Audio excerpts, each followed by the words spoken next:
जय श्री कृष्णा, हर हर महादेव। तो आज हम सभी को सबसे पहले तो जगन्नाथ रथ यात्रा की बहुत बहुत बधाई। तो हमने अभी सभी प्रभु जी को निभा लिया है। तो देखिए, आज मैं कान्हा को जगन्नाथ भगवान बनाऊंगी, तो उसके पूरे दर्शन आप लोग कीजिएगा। और ये आज मंगलवार है, तो मैंने बाल हनुमान को भी निभा लिया है और उनके साथ साथ हमने राम दरबार को भी मैं साथ में ही निभा लेती हूँ। तो आज मैंने राम दरबार को भी निभा लिया। तो सबसे पहले चलिए राम दरबार के दर्शन करवाती हूँ, श्रृंगार दर्शन करते हैं कैसे करना है। तो मैंने सभी प्रभु जी को मैंने क्या किया है, फटके पहना दिए हैं, क्योंकि और ड्रेसेस इनको पहनाने में आती नहीं है। तो अब मैं यहाँ पे क्या करूँगी, पिन लगा के इनको सभी को फटके पहना दूँगी।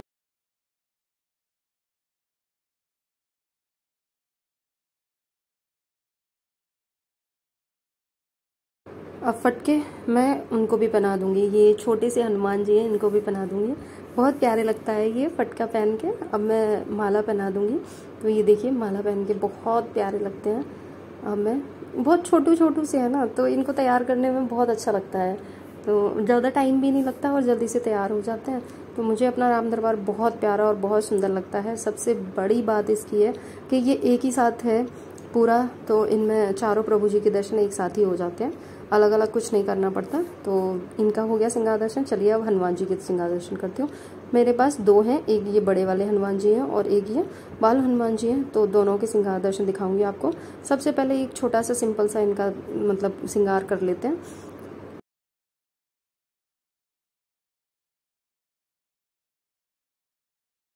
ये देखिए, टिप्स भी बता देती हूँ कि जो बिंदी होती है, जो छोटे भगवान जी होते हैं, आप उनके लिए जो बिंदी होती है उसका यूज़ कर सकते हैं। उनको कुंडल की जगह पे आप लगा सकते हैं। तो ये आशीर्वाद देता हुआ हाथ है, तो मैंने यहाँ पे भी बिंदी का यूज़ किया। और अब ले लेते हैं हम बाल हनुमान जी को। अब इनको भी मैं क्या करती हूँ, कॉटन की पोशाक पहना लेती हूँ, क्योंकि गर्मी बहुत है।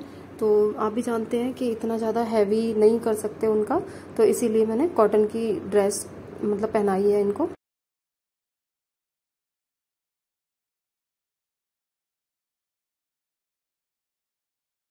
कॉटन की ड्रेस पहनाने के बाद अब मैं क्या करूँगी, यहाँ पे थोड़ा सा इनके आभूषण वगैरह पहना देती हूँ। तो आभूषण में मैं पहना देती हूँ इनको। एक छोटा सा बिल्कुल गले का है, और ये पगड़ी भी हाथ की बनाई हुई है, कॉटन की है।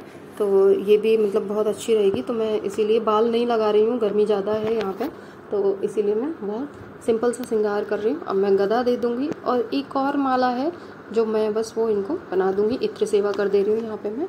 इत्र सेवा करने के बाद अब मैं इनको एक और माला है जो राम जी के नाम की है, जय श्री राम करके, तो ये भी बना दूँगी मैं। बहुत प्यारी माला लगती है ये। तो ये देखिए, हो गया मेरा बच्चा तैयार, अनक बेटू तैयार हो गया है। और ये मैंने श्रृंगार भी कर दिया था उसका। अब आती है बारी हमारे लड्डू बेटे मयूर की, और इनको अब बनाएंगे हम जगन्नाथ भगवान। तो देखिए कितना सोना लगता है ये, सच्ची में इतना क्यूट लगता है ना। मैंने इसको वो भी पहना दिया, नज़र ना लगे इसको मैं कौंदी पहना देती हूँ, टीका लगा देती हूँ इसके। तो ये बहुत प्यारा लगता है कौंदी पहन के। तो इतना छोटू सा बच्चा लग रहा है ना, ये बहुत सुंदर लग रहा था। तो अब मैं इनका जगन्नाथ भगवान वाला थोड़ा श्रृंगार कर देती हूँ।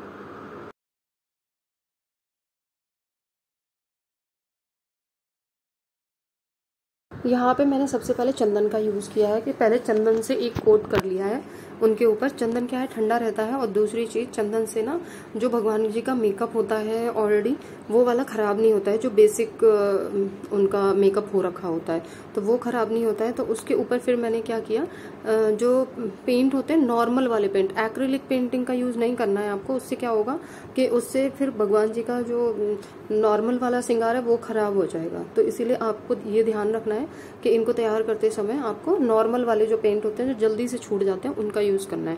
तो मेरे पास ये नॉर्मल वाले थे, तो मैंने इनको नॉर्मल वाले यूज़ किया। इसको क्या है कि बस आप हाथ धो के आए नहीं है, जैसे हाथ में लगाए और तुरंत छूट जाएगा। और सबसे बड़ी चीज़ है कि ये हार्म नहीं करता है बॉडी को, तो इसीलिए मैं इनका यूज़ करती हूँ। और अच्छे वाले जो पेंट होते हैं ना, उनका यूज़ करिएगा, कि उनमें कुछ मिला हुआ जैसे ज़्यादा केमिकल्स वगैरह वैसी चीज़ें ना हो।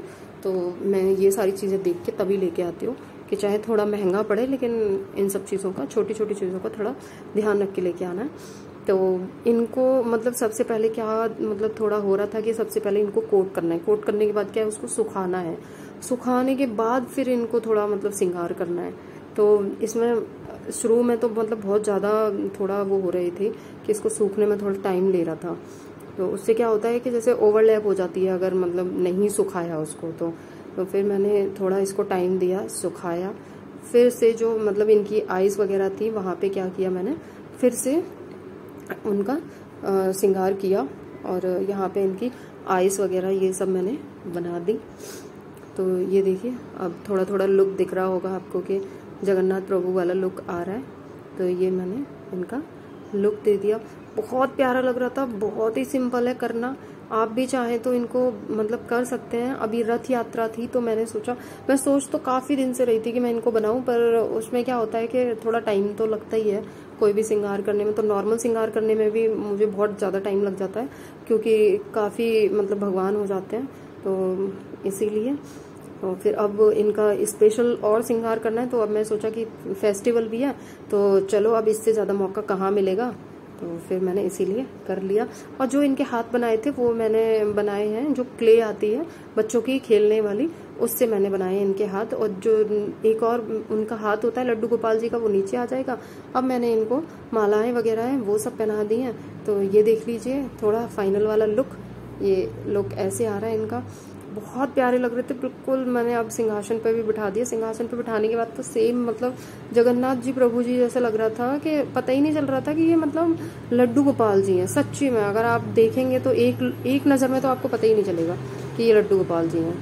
फिर जब मतलब मैंने इनका अब आरती वगैरह मैंने सब कुछ कर लिया, भोग भी रख दिया उनके लिए और पानी रख दिया। कैसा लगा आपको मेरा ये श्रृंगार दर्शन मुझे कमेंट करके ज़रूर बताइएगा। तब तक के लिए बाय बाय।